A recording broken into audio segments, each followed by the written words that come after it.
Tree pulls are similar to prize packs in that there's different items that you can get from them, and they are randomized in a normal seed. So a tree pull has 3 different tiers of what you can get. The first tier is if you kill between 1 and 3 enemies, you'll get the tier 1 prize. And then if you kill 4 or more enemies, but you've taken damage since the last tree pull, you'll get the tier 2 prize. And if you've killed 4 or more enemies and you have not taken any damage, then you'll get the tier 3 prize. And once you do a tree pull, the counter resets back to 0.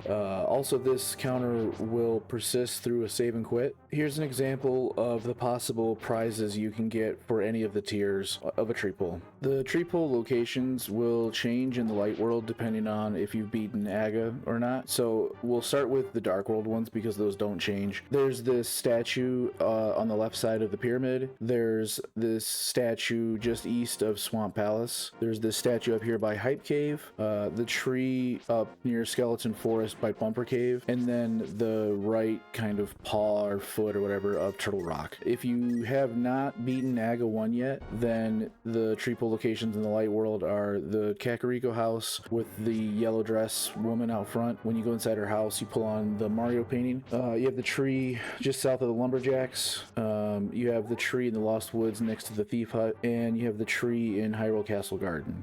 If you have beaten Aga 1, you still have the same house in Kakariko with the yellow dress woman, but now the other ones have switched to this statue at Eastern Palace, this random little stump thing in Lost Woods, and this statue near the Fairy Cave at the kind of northeast of Swamp. If you're using my prize pack tracker at prize.shortskates.com, you can click on the tree in the tree pull section and it will pop up all these locations in case you forget. The bush crab is another way to farm items, and the 2 tiers of it are also randomized. They're the same for all kinds of crabs, whether they're bush or rock or whatever, and the tier 1 is just what it's throwing as soon as you pull the item off of it, the rock or the bush, and then if you manage to gather 6 of those, it'll throw the tier 2 prize. You have to gather 6 of those before it actually despawns and to get the second prize. And finally, there's also a randomized prize for finding a fish flopping around and throwing it into water. And this gets mixed up and you can get one of the standard prizes. This is kind of a meme and not really worth pursuing because even if you do throw it into the water, it's often hard to actually get the item.